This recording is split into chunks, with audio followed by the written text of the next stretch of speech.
This is my flight simulator. To have the plane move forward, I used a loop infinity times.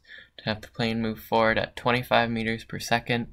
To turn left, I had the plane, used the method turn left at 0.25 revolutions. To have it turn right, I used the method turn right 0.25 revolutions.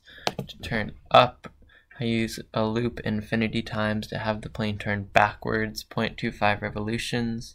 To have the plane turn down, I used a loop infinity times to have the plane turn forward 0.25 revolutions. To have the plane roll left, I used the method roll left 1 revolution. To have it roll right, I used the method roll right 1 revolution.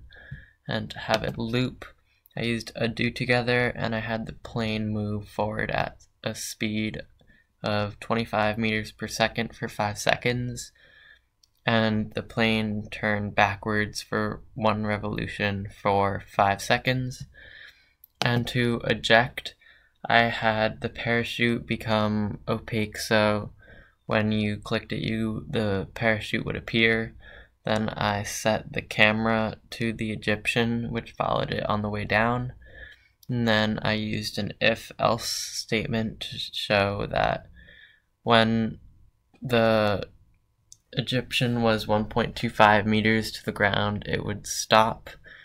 And when it wasn't, it would move down 5 meters. And I created all of these methods and set them to a key. So when you would press that key or type that key, it would do that method. And this is what it looks like.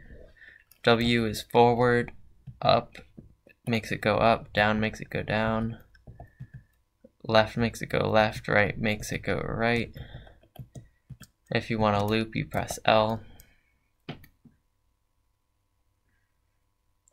To make it roll right, you would press Control.